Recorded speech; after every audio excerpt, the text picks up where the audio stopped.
ሰላም ጤና ይስጥልን። የተወደዳችሁና የተከበራችሁ የቻናላችን ተከታታዮች እንደምን አላችሁ? የታህሳስ 6 2018 ዕለታዊ ወቅታዊ ማህበራዊና ኢኮኖሚያዊ ትኩስ መረጃዎችን ይዘንላችሁ ቀርበናል። በቅድሚያም ዋና ዋናዎቹን በማስቀደም እንጀምራለን። ከንግድ ማህበረሰብ ጋር በተያያዘ እጅግ በጣም ወሳኝና አነጋጋሪ መረጃ ወጥቷል። በዚህም ከታህሳስ 6 ጀምሮ ተግባራዊ ሊደረግ ስለመሆኑ ይፋ ሆኗል። ይህንን በተመለከተ ሙሉ መረጃ እናደርሳለን። ከኢትዮጵያ አየር መንገድ ጋር በተያያዘ ከደቂቃዎች በፊት አነጋጋሪ የሆነ መረጃ ወጥቷል። በዚህም በአየር መንገዱ አንድ ክፍል ውስጥ እሳት ተከስቷል። የክስተቱ ሁኔታና የጉዳቱን መጠን በዝርዝር እናደርሳለን። በሌላው መረጃችን አጠቃላይ ግብር ከፋዮችን በተመለከተ አነጋጋሪ የሆነ መረጃ ወጥቷል። በዚህም ግብር ከፋዮች ማለትም ከደረጃ ሀ ግብር ከፋዮች ጀምሮ ሁሉም ግብር ከፋዮች በሚባል መልኩ ላይ አዲስ አሰራር ተዘርግቷል። ይህንንም እናደርሳለን። እንዲሁም ከገንዘብ ዝውውር ጋር በተያያዘ ሊቀየር ስለመሆኑ በዚህ ሰዓት ከብሔራዊ ባንክ በኩል አዲስ መግለጫ ወጥቷል። ይህንና መሰል መረጃዎችን በዚህ ሰዓት ወደ እናንተ እናደርሳለን። ቪዲዮውን ላይክ፣ ቻናሉን ደግሞ ሰብስክራይብ እያደረጋችሁ እስከ መጨረሻው አብራችሁን ቆዩ። በቅድሚያም ከታህሳስ 6 ቀን 2018 ጀምሮ ተግባራዊ ሊደረግ ስለመሆኑ የንግድና ቀጠናዊ ትስስር ሚኒስቴር በዚህ ሰዓት አዲስ መግለጫ አውጥቷል። የንግድና ቀጠናዊ ትስስር ሚኒስቴር ለንግዱ ማህበረሰብ የሚሰጠውን የሁለት ወሳኝ አገልግሎቶችን ማለትም የውጭ ንግድ ኮንትራት መዝገባና የመላኪያ ፍቃድ አገልግሎት ከታህሳስ 6 ቀን 2018 ጀምሮ ሙሉ በሙሉ ወደ ኦንላይን ስርዓት ማዘመኑን አስታውቋል። የንግድ ስርዓትና ላይሰንሲንግ ዘርፍ ሚኒስትር ዴኤታ የሆኑት አብዱል ሐኪም ሙሉ እንዳስታወቁት የእርምጃ ሚኒስቴር መስሪያ ቤቱ ለንግድ ማህበረሰብ የሚያቀርባቸውን አገልግሎቶች በቴክኖሎጂ በማዘመን ረገድ የወሰደው ሌላ ወሳኝ ምዕራፍ ነው ብለዋል። ቀደም ሲል በማኑዋል ሲሰጥ የነበረው ይህ አገልግሎት ወደ ኦንላይን ስርዓት ሙሉ በሙሉ መሸጋገሩን የአገልግሎቱ ተደራሽ ከፍ ያደርገዋልም ተብሏል። አብዱል ሐኪም እንዳብራሩት ይህ አዲስ የተዘረጋው ስርዓት ላኪዎች የሚፈልጉትን አገልግሎት ከሰው ንክኪ ነፃ በሆነ መልኩ ባለበት ቦታ ሆነው እንዲያገኙት ያስችላልም ብለዋል። ሚኒስትር ዴታው አክለውም መንግስት የተገልጋዮችን እርካታ ለማረጋገጥ መጠነ ሰፊ ማሻሻያዎችን እያደረገ መሆኑን ገልጸው ሚኒስቴር መስሪያ ቤቱ የሚሰጣቸውን አገልግሎቶች ቴክኖሎጂ መሰረት እያደረጉና ወጭ ቆጣቢ እንዲሆኑ በትጋት እየሰራ መሆኑን አስረድተዋል። በሌላው መረጃችን ከኢትዮጵያ አየር መንገድ ጋር ተያይዞ አዲስ መረጃ ወጥቷል።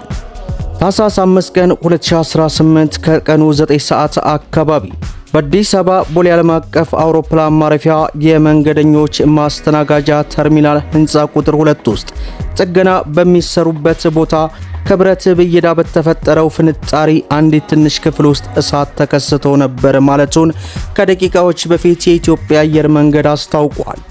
የተከሰተው እሳት ምንም አይነት ጉዳት ከመድረሱ በፊት ወዲያውኑ እንዲጠፋ መደረጉን ገልጾ በክስተቱ ምክንያት በመንገደኞች መውጫና መግቢያ ላይ የተከሰቱ ምንም አይነት መስተጓጎል አለመፈጠሩንም ለማሳወቅ እንወዳለን ሲል በዚህ ሰዓት የወጣው ሪፖርት አስነብበዋል።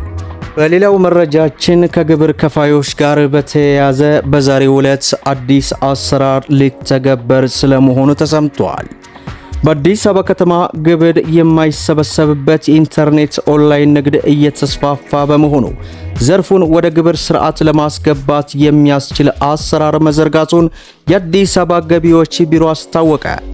የአዲስ አበባ ከተማ አስተዳደር ገቢዎች ቢሮ ኮሚኒኬሽን ዳይሬክተር አቶ ሰውነት አየለ የማህበራዊ ሚዲያው እየፈጠረ ባለው ተጽዕኖ የተነሳ በአሁኑ ወቅት የኦንላይን ንግድ በከተማው እየተስፋፋ መሆኑን ከፍተኛ የግብይት እንቅስቃሴ የሚከናወንበትና ሰፊ የገንዘብ ዝውውር የሚደረግበት እየሆነ መምጣቱን ነገር ግን ቁጥሩ ይሄ ነው ብሎ ለመናገርና ምን ያክል ግብር አሳጥቷል የሚለውን ለማወቅ ጥናት ማድረግ እንደሚጠይቅም ተናግረዋል።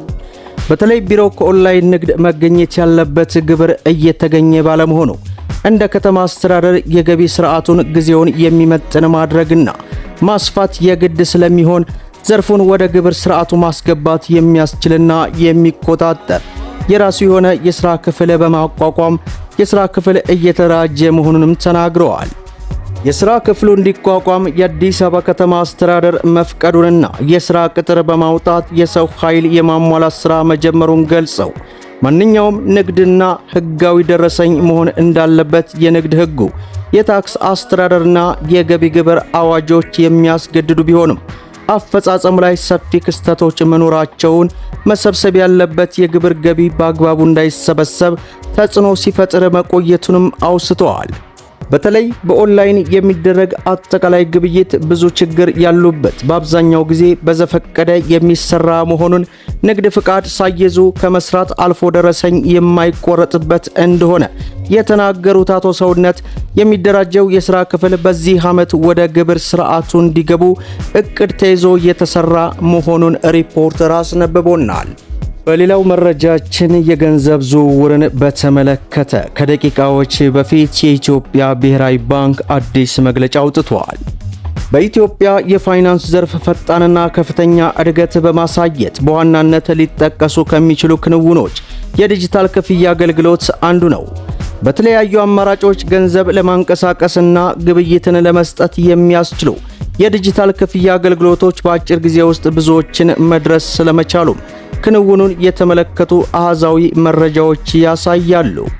በኢትዮጵያ ብሔራዊ ባንክ ሁለተኛ የዲጂታል ክፍያ ስትራቴጂ ረቂቅ ሰሞኑን ይፋ ባደረገው ፕሮግራም ላይ በተለያዩ የዲጂታል ክፍያ አማራጮች በአንድ ዓመት ብቻ የተቀሳቀሰው የገንዘብ መጠን 18.7 ትሪሊየን ብር ደርሷል። በሁለተኛ ስትራቴጂ የተቀመጠው ግብ የዲጂታል ክፍያ አገልግሎት በከፍተኛ ሁኔታ ሊያድግ የሚችል መሆኑን ያሳያልም ብለዋል። የስትራቴጂውን በተመለከተ ግቦች የሚሆኑ የሚያሳዩት ናቸው ያሉት ብሔራዊ ባንክ እስከ 2020 ድረስ የተቀመጡ ግቦች የዲጂታል ክፍያ የሚደረስበት ደረጃ ለአገራዊ ኢኮኖሚ ከጠቅላላ የአገር ውስጥ ምርት ወይንም ጂዲፒ አንጻር የዲጂታል ክፍያዎች ከ82 በመቶ ወደ 750 ማሳደግ የሚቻል ግብ ተቀምጧልም ተብሏል። ስትራቴጂው ይፋ በተደረገበት ወቅት በክብር እንግዳነት የተገኙት ምክትል ጠቅላይ ሚኒስትር አቶ ተመስገን ጥሩነህ የዲጂታል ክፍያ አገልግሎት ተደራሽነት በተለይም ዝቅተኛ ለሆኑ የህብረተሰብ ክፍሎች ተግዳሮት ያለበት በመሆኑ አዲሱ ስትራቴጂ እነዚህን ክፍተቶች በመሸፈን ረገድ ተስፋ የሚደረግበት መሆኑን ጠቁመዋል። የኢትዮጵያ ብሔራዊ ባንክ ገዢ ዶክተር ኢዮብ ተካልኝ በበኩላቸው የኢትዮጵያ ዲጂታል ኢኮኖሚ ከፍተኛ አቅም ያለውና እስካሁን የተገኘውም ውጤት በዘርፉ ትልቅ ገበያ ያለ መሆኑን ጭምር ያስገነዘበ እንደሆነ ገልጸዋል።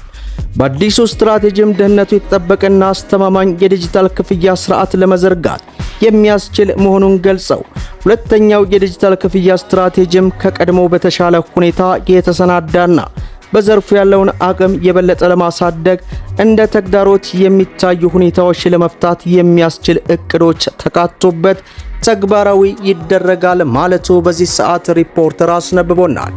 መደመጥ ያለባቸው ወሳኝ የሆኑ መረጃዎችን ይመስላሉ። ቪዲዮን ላይክ ሼር አድርጉት እያልኩ እስከ ፍጻሜው ድረስ አብራችሁን ስለቆያችሁ ልባዊ ምስጋናችን እየሰጠን በሌላ ቪዲዮ እስከምንገናኝ ወሰላሙ አለይኩም ወራህመቱላህ።